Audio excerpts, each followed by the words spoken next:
но имам една така тъга, малка тъга, че тамън вече се усладиха нещата тук и моята съпруга и аз трябва да напуснем. Както ви казах, чака ни друго подобно събиране, само че на ниво организирано от нашата църква. И затова след приключване на тази сесия ние ще трябва да пътуваме, за да преминем Балкана желателно по светло и утре сутринта рано да пътуваме към друго место, къде са събрани други вярващи. Днес след това ще продължа в горе-долу същата насока, която започнах сутринта. Може би с малко по-конкретни предложения и съвети, но искам да се застраховам още веднъж. Това, което сутринта споделих и това, което сега ще ви споделя, не е някаква магическа формула. Изпълниш го и нещата стават автоматично. Това не са някакви методи, които първо, второ, трето и накрая резултатът е гарантиран. Да, ние сме загрижени за нашите собствени деца. Ние сме загрижени за младежите в църквата. Ние сме загрижени за бъдещото поколение. И все пак има неща, които ние не разбираме. И към тези вярващи, които дали става въпрос за служители, дали са вярващи от църквите ни, чието деца избират другия път, не пътя на вярата. Или за тези младежи по църквите ни, които избират да не следват повече Христос. Моля, никога да не осъждаме родителите. Никога да не желая никой родител на болката за това, че детето му е далеч от Господа, да прибавим още една болка и да му кажем, ти си виновен за това. В крайна сметка има Бог, на когото ние се молим. И аз вярвам, че молитвата на родителите, молитвата на водачите на църквата, за младите в църквата, има голяма сила. Амин. Стихът, който съм избрал за тази сесия е в Притчи 22 глава 6 стих. Притчи 22 глава 6 стих. Възпитавай детето отрано подходящия за него път и то няма да се отклони от него, дори когато остарее. Възпитавай детето в подходящия от него път и то няма да се отклони от него, дори когато остарее. Днес ще говорим за тези наша отговорност, да възпитаваме децата си в семейството. Да учим нашите семейства как да възпитават децата си, а и да възпитаваме младежите, подрастващите в църквата ни. Деца, тинейджери и младежи. Нека да наведем главите си отново. Татко, винаги когато заставаме пред Твоето Слово, ние се нуждаем от Твоето помазание.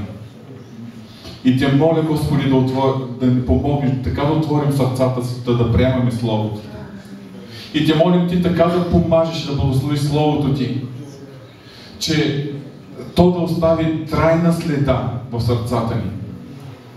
Господи, аз съм човек и моите устни са устни от пръст. Господи, вземи думите, които са от Твоето Слово и ги издигни над човешката ми немощ и работи в моето сърце и сърцата на моите брати и сестри. В името на Исус. Амин.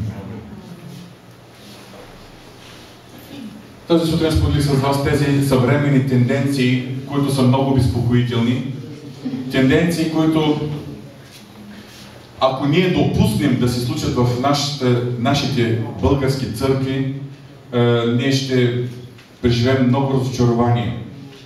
Тенденции, срещу които аз вярвам, ние сме призовани да се борим много активно с духовни средства. На първо място с молитва, но и с пример, и с слово, и с цялата си възможност да влияем. Неотдавна в града ни гостуваше и вкъщи също така гостуваше един пастор от Англия. Той е добре познат на българските младежи, защото е един от тези, които много активно участват в движението Нова вълна. Това е пастор Лион Еванс от Англия. Той е част от движението Елин, едно от 50-те движения в Англия. И когато беше вкъщи на обед след богослужението, в разговора той сподели, че в църквите в Англия вече се забелязва, масово в църкви в Англия се забелязва липсата на поколението между 18-20 години до 28-30 годишна възраст. Той да даде такова обяснение. до 18-20 годишна възраст повечето младежи напускат църквата. После много от тях се връщат, обаче отчукани от живота. Коя е самотна майка, кой е минал през рехабилитация от наркомания, кой не знам си как му се разбило семейството или въобще не е създава семейство, отчукани от живота, което пак предопределя нататък да няма здравословни семейства в църквата. И това е една много, бих казал, един много тежък проблем. Той го споделя за английските църкви. Но тенденцията е набира и към България. И ние сме тези, които трябва да се съпротивим. Когато аз бях значително по-млад, не давах дума да се спомене някога да влизам в пастирско служение. Имаше доста причини, поради които вярвах, че не съм подходящ да бъда пастир. И че не желая да бъда пастир. Но една от причините беше, че в моето съзнание се беше загнездила една идея, бих казал една крепост, изградена от лукавие, че почти винаги децата в пастирските семейства отпадат. Защото аз имах наблюдение сред млади хора, приблизително на моята възраст, които са израснали в пастирски семейства. Може би знаете, аз съм израснал в не пастирско, но в вярващо семейство. И в нашето семейство общувало с много други пастирски семейства. И аз съм виждал как по-големи от мене или на моята възраст деца на пастори, поради една и друга причина, било огорчени, било разочаровани от вярващите, било разочаровани от отношението на вярващите към тяхните родители, в крайна сметка напускат църквите. Една от причините, поради които аз не исках да влизам в пастирско служение, е да не би да стане така моите деца поради тези причини да отидат в света. Благодаря на Бога. Хиляди пъти благодаря на Бога. И цяла вечност ще продължавам да му благодаря, че Той благослови децата ми това да не се случи. И още нещо ще ви разкажа. Може би някой от вас познавате лично, може би някой от вас само сте чували за едно младо семейство, пастирско семейство, което точно преди една година преживя много тежка катастрофа. Това са Асен и Кети. Пастирско семейство в Годеч. На карантила бяха и дадаха своето свидетелство. Миналата седмица бяха в нашата църква и сме много благословени от тяхното свидетелство.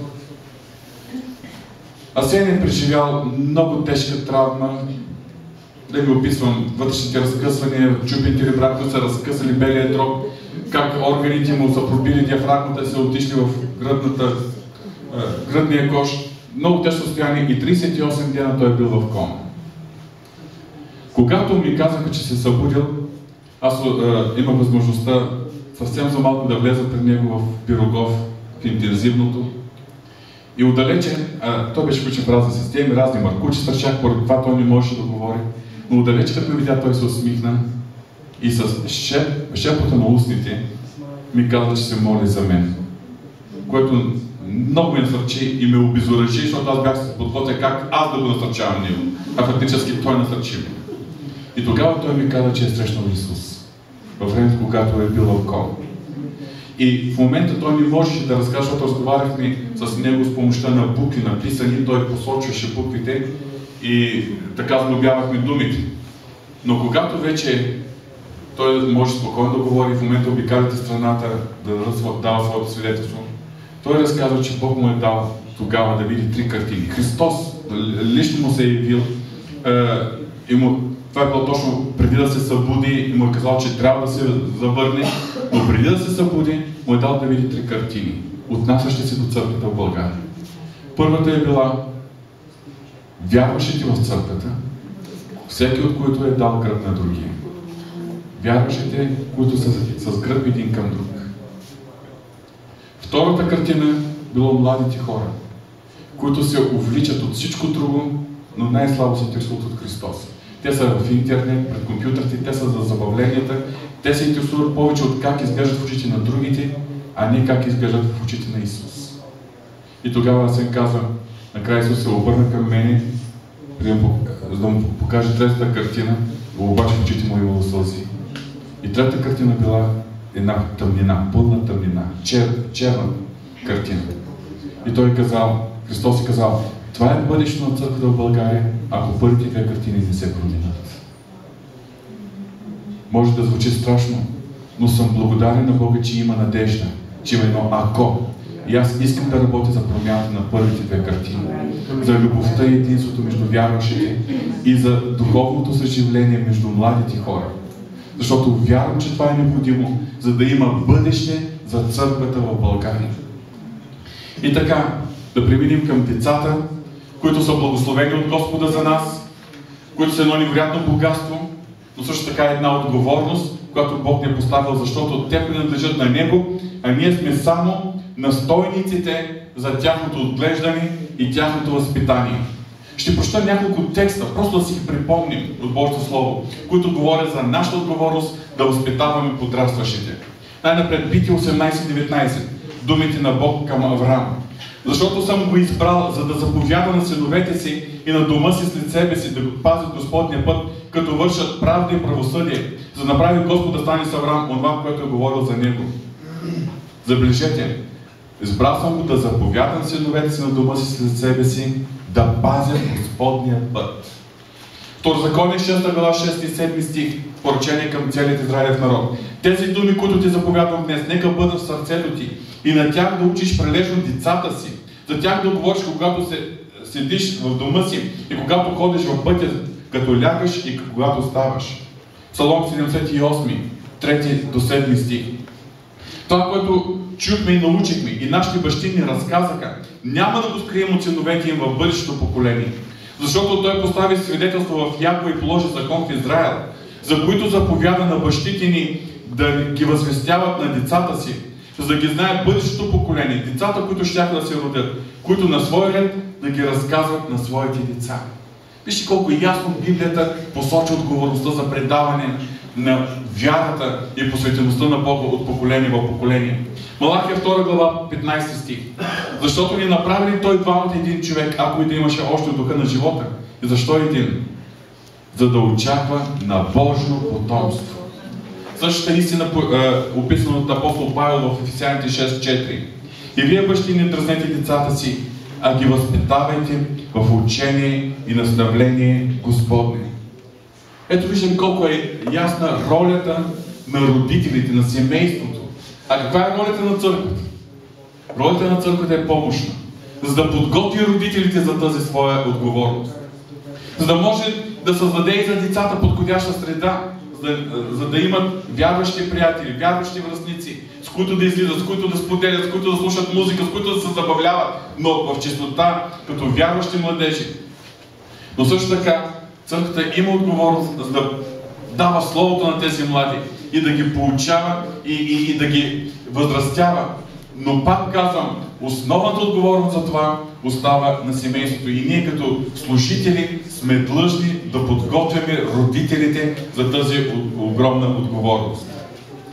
И аз сега ще се постарая да посоча 6 важни отговорности на родителите християни.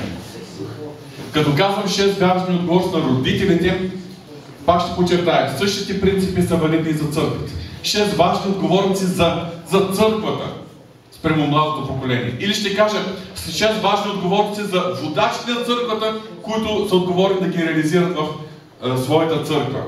И така, първата отговорност и първият фактор, който е валиден за възпитанието, това е личният пример на родителите. Личният пример на родители, посветени на Господа, за един посветен и безкомпромисен християнски живот. Много са важни съвети, с които даваме на децата си. Обаче, повече от съветите, нашият личен пример влияе на нашите деца.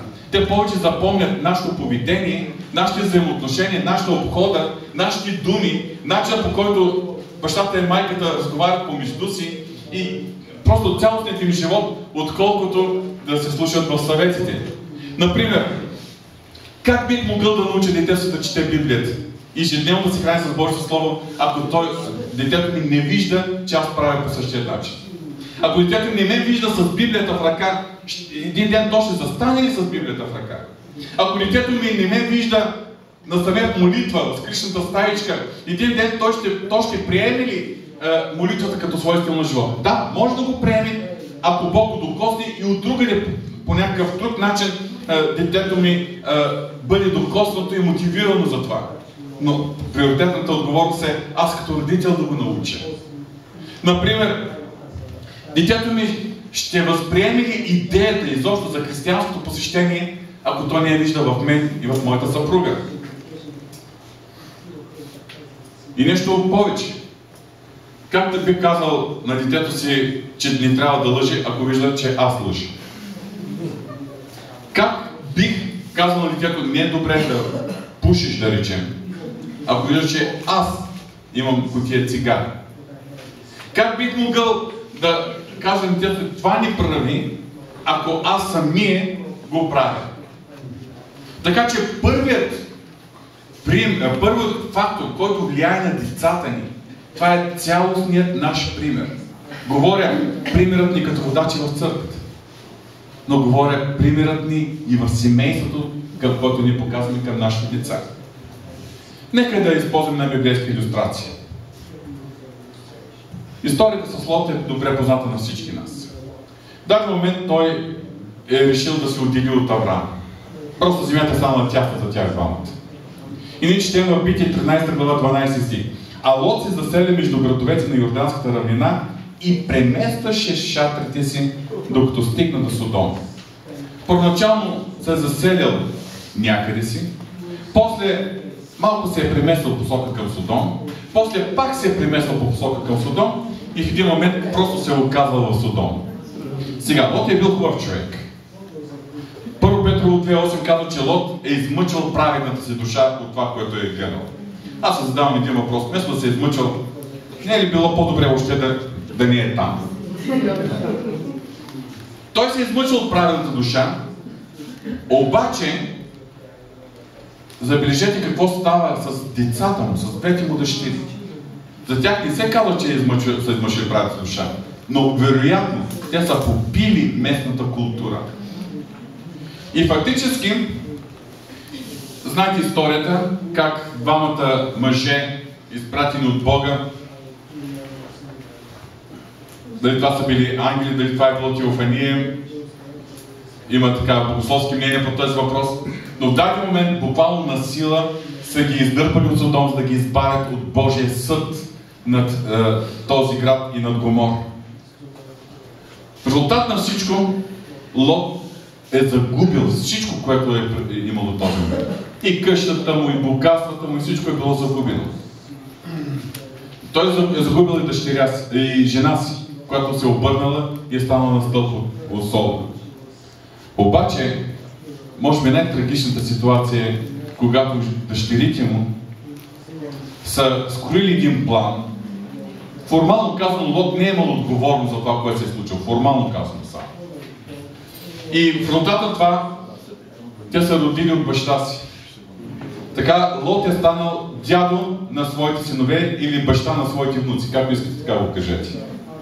Но фактически внуците му или синовете му са станали родоначалници на два народа, които са противници на Израел, на моавците и на амонците. Откъде дъщерите му са прихванали това? Ще кажем от културата.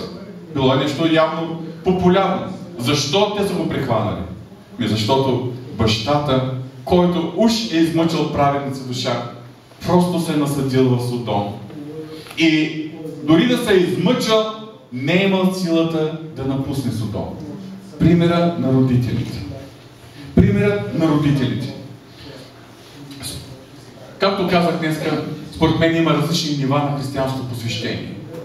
Но се изиска много силно посвещение и много дълбока близост с Господа, за да водим този стил на християнство, който да бъде християнство с влияние. Да оставим следа на хората около себе си и на хората след себе си. Лот е пример на човек, който не е имал тази сила да остави благотворно влияние на потомство след себе си. Защо? Заради това му отношение към Содом. Втори фактор, който вярвам, че е много важен за възпитанието на децата ни, на младите, това е посвещението на родителите към местната църква. Изключително важен е примера на родителите. За това какво е мястото на църквата в техния живот. Дали те са само посетители, които ако имат време от време на време ще посещават богослуженията, ще присъстват на богослуженията и после пак, когато имат време, може да отидат на църква. Или ще бъдат родители, които са вкоренени в църквата, които топтят с пулса на църквата, които са радват с радостите и скърбят с скърбите на църквата, които са отдали всичко за каузата на църквата. Ние знаем, че принадлежността към църквата ни спасява. Вярата в Христос спасява. И въпреки това, много е важно децата да видят, че църквата е един приоритет в живота на родителите. Защото това е причината след това и децата да започнат да топтят с този пулс и като израснат, да израснат посветени на делото и призванието на местната църква. Сега, знае, че има различни виждания. Например, едно от разпространените мнения в последно време е, че децата им трябва на сила да се водят на църква. Ако пожелаят да отидат, тогава нека да ходят. Имали сме такъв случай, когато една майка разказваше за син, който беше тогава на 7 клас, 8 клас, тинейджерска възраст, сега е доста по-голям. Благодаря на Бога, че Бог го срещна лично това момче и той е вкоренен в Господа, но тогава, по това време, майката идваше на църква и ни споделяше на моята съпруга на мен. Аз го питах в неделя дали иска да дойде с мен на църква. Те живееха отделно от бащата, така че майката беше единствен авторитет в семейството. И детето каза не, защото беше във възрастта на компютърните игри. Естествено, че детето ще каже не. Въпросът за вкоренеността на семейството в църквата е въпрос, който родителите трябва да го установят в семейството, а не да питат децата. И децата от бебешка възраст трябва да се запомнят в църквата. Дори да тичат, дори да шумят, дори понякога да срещат и одобрителните погледи на хората, които са смущавани от децата, по-добре е да тичат и да смущават някого в църквата, но да се запомнят в църквата. Децата трябва да се запомнят. И не само да се запомнят, че времето за богослужение е неприкосновено, но да запомнят, че родителите са се посветили да служат на Бога като част от тази църква, от местната църква. Да виждат, че родителите са поели отговорности. Да виждат, че родителите се вълнуват, че това е вълнението, с което родителите живеят, което осмисля живота им. Защото някои родители се вълнуват и живеят с пулса на бизнеса си. Други живеят с пулса на някои хобита. Някои живеят с пулса и с вълнението около футболни отбори или други такива неща. Някои живеят с пулса, примерно, на някаква форма на изкуство, към което те имат такава афинитет. Всичко това би било прекрасно. Само по себе си не е лошо, ако не прескача границите на чистотата в Господа. Но ние се нуждаем нашия пулс да топти с пулса на църквата. И децата ни да видят точно това, че ние топтим с пулса на църквата. Ще ви разкажа една история от нашето семейство. В 1995 година съюзното ръководство постави отговорност на моите съпруги и на мен да започнем да работим в сферата на християнско образование. Тогава точно започнахме да изучаваме системата на кореспондентското обучение, което е към ICI. ICI е съкръщение, акроним на английския термин International Correspondence Institute. Така е започнало това училище, което е към Асамблея на Бога, щатите, богословско училище. По-късно то се превърна в университет, по-късно го сляха с друго училище и стана Global University. И ние започнахме да работим като български представители. Дадаха ни наръчниците, дадаха ни учебниците, казаха ни превеждайте, издавайте, организирайте. И ние започнахме да изучаваме всичко. Аз трябваше да държа изпит, за да добия лиценз, да служа в това служение. И като започнахме от сутрин до вечер, работа, тогава беше зората на ерата на компютрите, зората на интернета.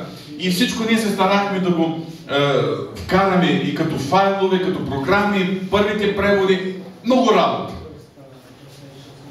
Ние тогава не бяхме в пасторско служение, точно в този етап. Когато служихме като пастор, като помощник пастор, бях в църква заедно с пастор Младенов, децата не знаеха, времето за църква е неприкосновено. Да, когато започнахме да работим духовна работа, но в сферата на образованието, една неделя вече си казахме с моята съпруга, много работа имаме, та да ще няма да отидем на богослужение. И децата ни просто останаха да играят вънка на улицата с тяхните връстници. След време, отново така имахме много работа, не си спомням какъв ден беше, дали неделя или четвъртък, но решихме, че имаме много работа и няма да отидем на богослужение. И децата ни бяха много щастливи да останат да играят на улицата. И една вечер, когато наближи време за църква, ние викаме децата си: айде, идвайте се, защото се обличаме и тръгваме за църква. И те двамата: майко и татко, не може да ни ходим. Как няма да ходим на църква? Как миналата неделя не ходихме на църква? Веднага ми светна лампичка. Ние направихме нещо, което ако продължим, това създава много лош модел на поведение с децата и ние не знаем какъв ще бъде изходът. И от тогава отново решихме, от тогава се препосветихме на тази идея, че времето за богослужение е неприкосновено. Каквото и да се случва, ние заедно с децата си ще бъдем в дома на Господа, ще участваме в поклонението със светиите, ще бъдем с Божието Слово и така нататък. Трети фактор, който е важен за възпитание на децата, това е почитта към родителите. Тоест, изграждане на ясно създание в подрастващото от най-ранна детска възраст в идеята за почитта към родителите. Ние знаем, че деца, покорявайки се на родителите, е заповед от Господа. Или това е Павловата интерпретация на тази пета заповед: почитай баща си и майка си. Заповед с обещание, за да ти бъде добре и да живееш много години на земята. Когато децата достигнат до някаква съзнателна възраст, те могат да изберат дали да се покорят или да не се покорят на тази заповед. Но от ранната бебешка възраст децата трябва да разберат кой е авторитета в семейството. Това е точно обратно на либералните и хуманистични идеи, че детето трябва да се остави без да му се налага някакъв модел на поведение и един ден то самичко да избира, да прави своите избори. Напротив, ние вярваме, че Бог е поставил авторитет на децата. И този авторитет, това са майка и татко. И съответно, децата от ранната детска възраст трябва да разберат кой има последната дума в семейството. Защо казвам това? Защото не веднъж сме наблюдавали как родители пожелават на децата, използвам този израз, изказват пожелание, а не категорични нареждания на децата какво трябва да вършат. Айде, майка, отивай да си лягаш. Не искам. Като не искаш, след 20 минути, айде отивай да си лягаш. Не искам. След един час, айде отивай да си лягаш. Не искам. Ако майка каже, или ако татко каже, детето трябва да знае, че това е последната дума. И това е нещо, което ние, родителите, имаме отговорност да го изградим в наши деца, още докато не могат да говорят. Още докато са съвсем малки. Да, Библията говори и за дисциплиниране, който щаде тоягата мрази сина си и така нататък. Но тук ни говорим задължително за ползване на пръчка или за наказание. Наказанието си има своето място в дисциплинирането. И то по подходящ начин. Без да се унижава децата, без да се наранява тяхното лично детско достоинство. Не наказание, когато сме афектирани, за да излеем гнева си и те да го приемат като отмъщение. Тоест, има си начин на прилагане на дисциплинирането. Но не е задължително само по този начин силово да се налага на децата. От ранна възраст децата трябва да знаят. Татко като каже лягай си, или майка като каже това трябва да се изяде, или някой от родителите като каже трябва да напишеш домашните. Просто детето трябва да знае, че тази дума на две не става. Казвам го това, защото в последно време родителите нямат време да се занимават с децата. И повече, много често нарежданията или инструкциите, които родителите дават, са повече като пожелание, повече като айде, ако обичаш, направи го. Не обичам. Тогава не го прави. Тоест, родителите трябва да проявят тази твърдост и трябва да изградат този менталитет в съзнанието на децата. Друг пример, който се спомня. Може да ви звучи смешен, ама вие знаете, че много често децата са злояди, нали? Или пък капризничат. Това ми се яде, това не ми се яде. Един ден дъщеря нещо капризничеше И в нашото семейство имаме един такъв израз. Внимавай изящно, защото ако не го изядеш, ще го сипя в гърба си. Един ден, когато дъщеря ни капризничеше, получи, не си спомня какво, филия е набазала с нещо в гърба си. И от тогава тя разбра, че нема лабаво. Години по-късно, когато сина ми беше в тази възраст и капризничеше, тогава дъщеря ми почна да възпитава. Внимавай, защото майка наистина ги слага в гърба. Опитала. Тоест, това, което искам да кажа, авторитетът на родителите трябва да се изгради. Но децата ще съблюдават този авторитет на родителите, ако виждат как мъжа обича и се грижи за съпругата си, както Христос се грижи за църквата. Ако жена се покорява на съпруга, както църквата се покорява на Христос. Тоест, ако вижда как родителите съблюдават тези авторитети, ако вижда как родителите съблюдават авторитетите в църквата, или как родителите уважават авторитетите в държавата и така нататък, и така нататък. Тоест, пак опираме и до личният пример на родителите. Следващ важен принцип.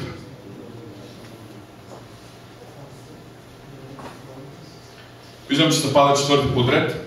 Това е поставянето на ясни морални граници. Много ясно формулиране на моралните граници, които са важни за нашето поведение. Нека си припомним историята с Яков и неговата дъщеря Дина. Всички добре познавате. Историята е описана в 28 глава Битие. Изобщо книгата Битие, но в 28 глава Битие, 13 до 15 стих, ние виждаме, че Бог е обещал земята, която Яков е нарекал Ветил, на него и на неговото потомство. И Бог му е казал, като се завърне от пътешествието, към което отивал при войчо си, един ден да се завърне точно тук, на това място, Ветил, Божия дом. Там, където Яков е видял стълбата, качващите се, слизащи ангели и така нататък. И въпреки това, с завръщането си, без той да отиде и да се засели в Ветил, той е избрал да отиде край Падан Аран, един езически град, край град Сихем. И така той е избрал да бъде в едни близки взаимоотношения с езичници, които са населявали, канадци, които са населявали онази област. Също така децата му са имали близки взаимоотношения. Дина, дъщеря му, е започнала дружба с тези нечестиви дъщери на онази земя, цитирам библейския текст. И крайният резултат какъв е бил? Знаете историята, болка, нещастие, убийства. Яков е трябвало да напусне този район и чак тогава се е заселил там, където Бог му е казал, в Ветил. Защо се е случило всичко това? Защото Дина, а и другите деца на Яков, заселвайки се край Сихем в Падан Аран, не са имали ясните морални граници, изградени от своите родители. Докъде е допустимо да имат общението с своите връстници от околните народи. По същият начин, нашите деца са по цял ден на училище. Обикновено родителите са по цял ден на работа. Те повече общуват като че и с връстниците си от света, играят с децата на улицата, децата от училище. И е много важно родителите в процеса на възпитанието да са дали ясното разбиране кое е правилно, кое не е правилно. Кое е допустимо, кое е недопустимо. Кое съответства на нашия статут като християни, като нови създания в Исус Христос и кое не съответства на нашето положение като християни. Кое е добро в очите на Бога и кое не е добро в очите на Бога. Естествено е децата да се влияят от хората, от своите връстници в света. Но ние сме тези, които трябва да работим за изграждането на тези ясни морални граници, които да бъдат изградени около нашите семейства, защото в противен случай децата ни са в опасност. И аз тук ще цитирам нещо, което съм прочел някъде и съм си го записал, но не си спомням източника, от който съм го прочел. Родители, които не съумяват категорично да отделят семейството си от лошите другари, поставят децата си в среда, изпълнена с изкушения и компромиси, и ги излагат на потенциален срам и беди. Част от нашето възпитание, основна отговорност за нашето възпитание и в семействата, и в църквата, са точно тези морални граници. Защо, например, прекаляването с компютър и с интернет не е добро? Защо, когато детето си има вече собствен компютър, дори и компютър в детската стая, в който родителите не влизат, не е редно да посещава определени сайтове? Вие знаете за кои става въпрос. Защо, когато се гледа телевизия, примерно дистанционното трябва да бъде винаги в ръката, и то в ръката на родителя? Защото като започнат дадени неподходящи картини, нито родител, нито дете би трябвало да ги гледа. Защо, примерно, не е нормално с своите връстници, когато детето общува, да изговаря дадени думи, да използват тяхния речник? Защо като станат малко по-големи, не са нормални флиртовете, взаимоотношенията с другия пол и така нататък? Докъде трябва да се простира? Кои заведения и кои места може да посещава детето? Естествено, в детето ще има един напор, един стремеж да бъде като другите деца. Но постепенно, ние, родителите, трябва да му дадем това разбиране, че сме призовани да бъдем различни и че е благословение за нас от Господа да бъдем различни. И това е отговорност в семейството. Това е отговорност и на църквата да подготви родителите за това възпитание. Това е отговорност на църквата да предаде това виждане на вярващите, пък и на младите в църквата, че ние сме призовани да бъдем различни.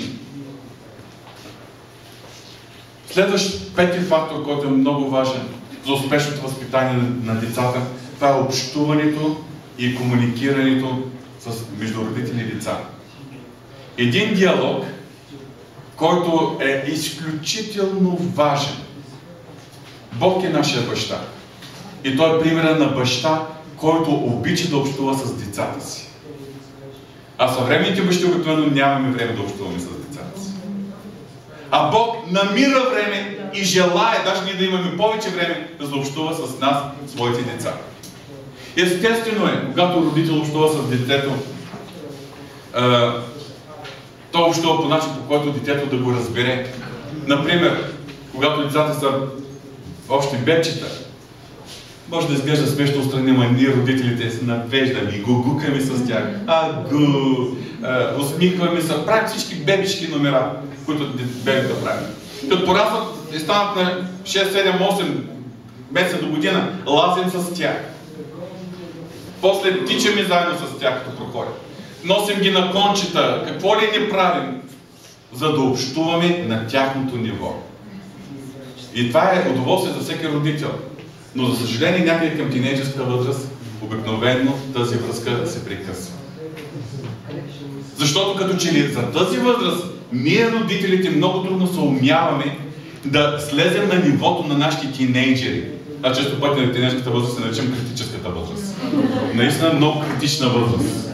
Защото като че ли там се губих, прекъсва се нишката между баща и син, между майка и дъщеря, между родители и деца. Нишката, която трябва да остане здрава. Въпреки че точно това е възраст на много големи промени, това е възраст, когато децата възприемат една коренно различна култура и даже понякога общението между двете поколения, между родители и деца, може да се сравни с крос-културната комуникация, използвайки терминус в мисионерското богословие, просто като че между различни култури. Децата слушат различна музика от нашата, използват различен речник, по различен начин се обличат, понякога просто не можем да го възприемем, тяхния външен вид, тяхните реакции, просто струват ни са странни. И въпреки това, започвайки от детската най-ранна възраст, преминавайки през тинейджерска възраст, ние като родителите трябва да запазим своята комуникация и общение с децата. И то така да го запазим. И ако в детската възраст ние сме били авторитети, на които децата се облягат, то в тинейджерската възраст те имат нужда да развиват своята способност самички да взимат решения и ние трябва да бъдем вече не толкова тези, които да им налагаме своите решения, а да бъдем приятелите до тях, които да ги подкрепим в правилните решения. и по много деликатен начин да им посочим, че страдаме, когато те вземат неправилни решения. Тоест, вече нашите взаимоотношения еволюират в процес на израстване на децата. От родители и авторитети, които буквално ги носим на ръце, и до момента, когато трябва да бъдем до тях, рамо до рамо като приятели. И това е гаранцията, за да може да запази този диалог, за да може, когато започнат най-различните вълнения или съблазни, децата да споделят. Децата да споделят, да могат момичето да каже: майко, това момче ме заглежда, или това момче по този начин се държи, или момчето да сподели: татко, това момиче ми харесва, или нещо. Сега, ние изпадаме в ужас, когато на тази възраст децата започват да изпитват такива чувства, но истината е, че почти всяко дете преминава през тези неща.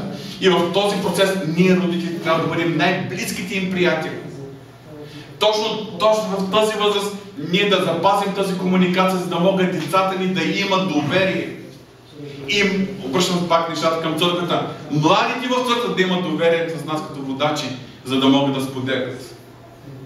Защото ако нямат нас като най-близки приятели и съветници, много е вероятно да сбъркат.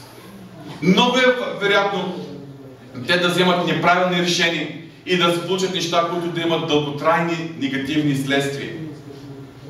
Давид е един уникален пример в Божието Слово като мъж по сърцето на Бога. Обаче в същото време е един негативен пример по отношение на начин, по който е управлява своето многолюдно семейство. Толкова много жени, не знам как се е справил, но той ясно, че не се е справил. И толкова много деца. Ние не виждаме децата му да носят в себе си същия план за Господа, какъвто Давид е имал. Вместо това, ние виждаме много тежки проблеми. Изнасилване и кръвосмешение. Други случаи на сексуална неморалност. Няколко братоубийства. И в крайна сметка заговор срещу неговото царуване и гражданска война, предизвикана от собствения му син. Живеем в много динамично време. Нямаме време за децата си. И много често за това този диалог се нарушава. Но въпреки, че нямаме време, ние трябва да отделяме време за децата си. Сега, докато обядахме, Даниела споделяше с моите съпруги и с мен, защото с нея сме близки от детските ни години още. Как до късно, даже след полунощ, се налага да разговаря с дъщерите си. И сутринта да стане рано, въпреки недоспиването, за да прекара време пък да се моли и да иска от Господа благословението върху децата си. И аз вярвам, че ние, родителите, трябва да намерим време и за едното и за другото. И за общение с децата си, а и молитва пред Господа, за което ще говоря след малко.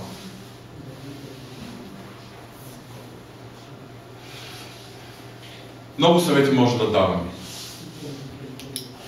Много идеи може да възприемаме или да прокламираме. Но истината е, че никога няма да можем да бъдем съвършените родители. Нека да си признаем, че сме хора, облечени в немощ. И за това над всичко, над всички други съвети, принципи, предложения, увещания, има нещо, което искам да го оставя и в моето сърце и в сърцата на всички вас. Необходима е много и усърдна молитва. Защото ние се нуждаем от Господа. Защото без Божията благодат и без Божията сила ние не можем да сторим нищо. И защото каквото и да вършим, и най-правилните неща да вършим като родители, ако не е Божията благодат и помазание на децата ни, всичко ще отиде на празно. И затова най-много от всичко ние се нуждаем от молитва. От молитва за нашите деца като родители. От молитва за младите хора в църквата ни, като водачи и служители в църквите ни. От молитва на това, за това родителите да разберат важността на молитвата родителите в църквите ни. Да разберат важността на молитвата.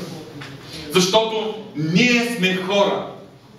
И ние се нуждаем от Бога. Ако Бог не докосне сърцата на децата ни, всичко би било напразно. И ако някой тук, присъстващите, има деца, които все още са далеч от Господа, искам да ви кажа, Бъдете сигурни в силата на родителската молитва. И това, че до ден днешен Бог не е извършил това, което е Негов план за ваши деца, бъдете дразумени да продължавате да си може, защото утре може Бог да докосне децата ви. Може скоро време да докосне децата ви. И затова, моля ви, продължавайте в молитва. Защото Бог е този, който привлича всеки човек, включително и нашите деца. Яков 5.16 ни казва: голяма сила има в сърната молитва на праведни. Голяма сила. И затова ви призвавам за много молитва, както за собствените ни деца, така и за подрастващите в църквите ни. Това, което ние не можем да сторим като водачи или като родители, Бог може да го стори в отговор на нашите молитви. Искам да ви споделя лично свидетелство. И двете ми деца преминаха през тази, както аз наричам, критическа възраст. В смисъл, когато бяха в периода 6-7 клас, изведнъж много голям интерес да бъда с съучениците си. Дъщеря ми беше така на малка компанийка в махалата от момичета, които не знам какво се приказваха, ама винаги ставаше весело, когато някой момче ми край тях. И са ги готиха така. Моята съпруга и казваше: не ти е мястото там. Майко! На този етап това беше реакцията. И тогава моята жена започна да се моли: Господи, разби тази групичка. Разби това приятелство със света. Това беше етапа, когато интересът на моята дъщеря тъмън се събуждаше за MTV, за други такива музикални канали, за това съученичките и приятелите от махалата какво правят, къде ходят, какво вършат, да не и се искаше. Не знам точно какво се случи, но в даден момент Бог направи така, че тя се разочарова от тези нейни приятелки. И каза: повече никога. Минаха 2-3 години, синът ти навлезе в тази възраст. Тогава той се обличаше с футбола, с момчетата от махалата. Играеше футбол. Добре, прекрасно, няма нищо лошо в матча. Обаче те псуват. Те използват ругатни и други изрази, които просто не ни е там работата. И в крайна сметка, в даден момент моята съпруга също каза: почвам да се моля Бог да разбие тези компании. И Бог невероятно много я чува. Мина известно време и тази компания с мачовете, и тя се разтури. Нещо повече, те тогава започнаха, сина ни през тези години преживяха всичко гонение заради това, че сме вярващи и че сме в служение. Започна да му се подиграва попския син, баща ти поп и така нататък. Не само да му се подиграва, той си идваше вкъщи разплакан. Разплакан от тези, които приятелите му, наранен. И в даден момент се оказа, че и неговата компания се разтури. И така, и за дъщеря ми, след няколко години за сина ми, средата в църквата остана единствената среда, с която те наистина имаха удоволствието да общуват. Да, ходят на училище, имат се познати свои там, но никога вече не са получили това сближаване. Никога повече те нямаха своята среда извън църквата. В църквата им беше всичко. Но казвам, това е отговор на молитвите на моята съпруга. И аз съм се моля, но признавам, моята съпруга беше по-осъдна в молитвите. В тези години, когато виждах тези тенденции за моите деца, Бог проговори с сърцето ми с един стих от Исаия 44 глава. 3 стих. Искам да ви го цитирам. Защото ще изливам вода на жадната земя и реки на сухата почва. Ще изливам духа си на потомството им и благословението си на рожбите. И само Бог знае колко хиляди пъти съм заставал пред Него в молитва и съм му казал: Господи, писано е, ще изливаш благословението си върху потомството ми. Ще изливаш Святия Дух върху децата ми. Ще изливаш вода на жадната земя. Ти си го казал и аз искам да го видя в моите деца. Благодаря на Бога. Децата ми бяха новородени, но не под някакъв натиск от нас като родители. В даден момент, в различни съвсем в различни събития, първо дъщеря ми, после сина ми преживяха личната си среща с Христос. Навлезаха в тинейджерската възраст. И аз никога няма да забравя, когато веднъж седнахме да вечеряме. Аз бях обявил, че след ден-два ще имаме една специална молитва с младежите от църквата ни за кръщение със Святия Дух. Но седнахме да вечеряме. Не знам какво си говорите двамата, но сядайки, без ние да знаем това, те казаха, искаме тази вечер да бъдем изпълнени със Святия Дух. Няма да се лягаме тази вечер. Искаме да бъдем изпълнени със Святия Дух. И Бог го направи. Там около масата, която вечерям, казвам го със смирение и с благодарност на Бога.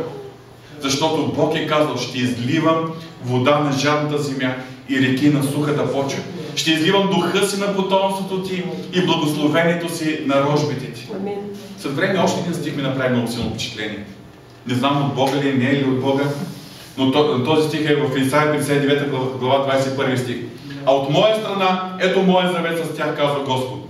Духът ми, който е на теб, и словата ми, които слагах в устата ти, няма да липсват от устата ти, нито от устата на потомството ти, нито от устата на тяхното потомство, от сега и до века, казва Господ.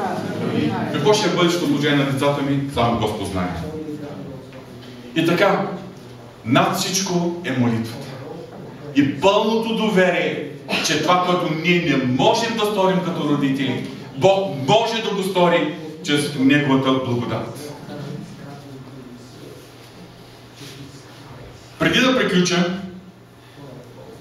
искам да поставя един тежък проблем, който може да попречи за доброто развитие на нашите деца. Това е проблема с раздвояването.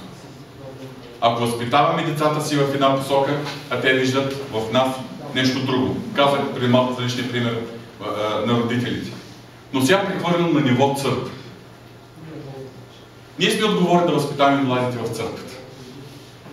Обаче, какво се получава, когато младите слушат от амвона да се проповяда послание за посещение на Бога, за чистота, за святост, а сред вярващите виждат един компромисен християнски живот, виждат едно хладко и повърхностно християнство.